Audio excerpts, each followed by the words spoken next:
My name is Cassie. I am 23 years old.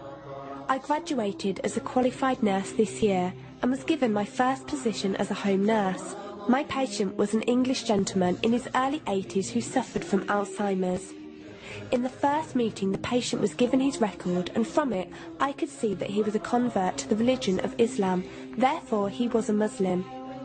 I knew from this that I would need to take into account some modes of treatment that may go against his faith, and therefore try to adapt my care to meet his needs. I bought in some halal meat to cook for him and ensured that there was no pork or alcohol in the premises, as I did some research which showed me that these were forbidden in Islam. My patient was in a very advanced stage of his condition, so many of my colleagues could not understand why I was going through so much effort for him.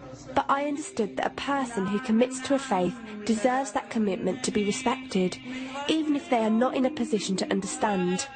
Anyway, after a few weeks with my patient, I began to notice some patterns of movement. At first, I thought it was some copied motions he'd seen someone doing, but I saw him repeat the movement at particular times, morning, afternoon, evening. The movements were to raise his hands, bow, and then put his head to the ground. I could not understand it. He was also repeating sentences in another language. I couldn't figure out what language it was, as his speech was slurred, but I know the same verses were repeated daily. Also, there was something strange. He didn't allow me to feed him with my left hand. Somehow I knew this linked to his religion, but didn't know how. One of my colleagues told me about Paltalk as a place for debates and discussions. As I did not know any Muslims except for my patient, I thought it would be good to speak to someone live and ask questions. I went on the Islam section and entered the room True Message. Here I asked questions regarding the repeated movements and was told that these were the actions of prayer. I did not really believe it until someone posted a link on the Islamic prayer on YouTube. I was shocked. A man who has lost all memory of his children, of his occupation, and could barely eat and drink, was able to remember not only actions of prayer, but verses that were in another language. This was nothing short of incredible, and I knew that this man was devout in his faith, which made me want to learn more in order to care for him the best I could. I came into the Paltalk room as often as I could, and was given a link to read the translation of the Quran and listen to it. The chapter of the bee gave me chills, and I repeated it several times a day.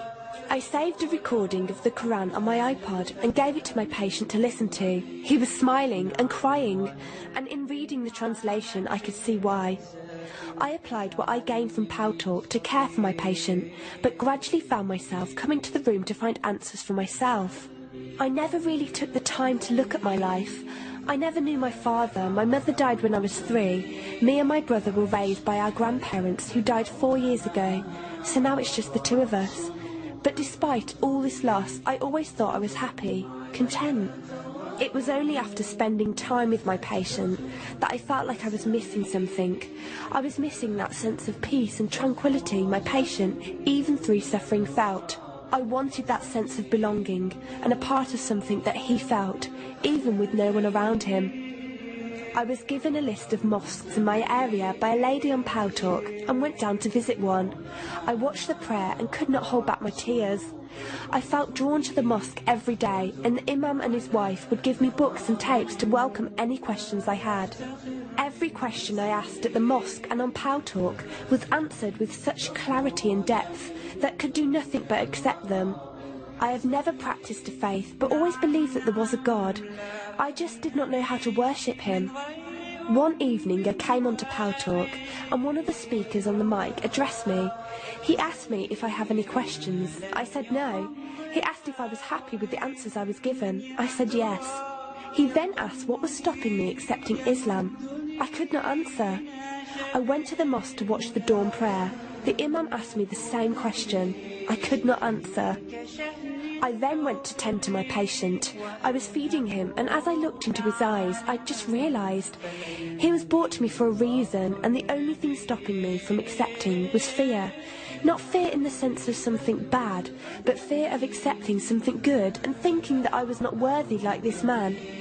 That afternoon I went to the mosque and asked the imam if I could say my declaration of faith, the Shahada. There is no God except Allah. Muhammad is Allah's messenger. He helped me through it and guided me through what I needed to do next. I cannot explain the feeling I felt when I said it. It was like someone woke me up from sleep and sees everything more clearly. The feeling was overwhelming joy, clarity, and most of all, peace. The first person I told was not my brother, but my patient. I went to him, and before I even opened my mouth, he cried and smiled at me. I broke down in front of him. I owed him so much. I came home and logged onto Paltalk and repeated the Shahada for the room. They all helped me so much, and even though I had never seen a single one of them, they felt closer to me than my own brother. I did eventually call my brother to tell him, and although he wasn't happy, he supported me and said he would be there. I couldn't ask for any more. After my first week as a Muslim, my patient passed away in his sleep while I was caring for him. Inna lillahi wa inna ilaihi raji'un.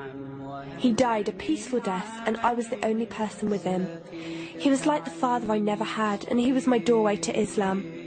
From the day of my Shahada to this very day, and for every day for as long as I live, I will pray that Allah shows mercy on him and grant him every good deed I perform in the tenfold. I loved him for the sake of Allah, and I pray each night to become an atom's weight of the Muslim he was.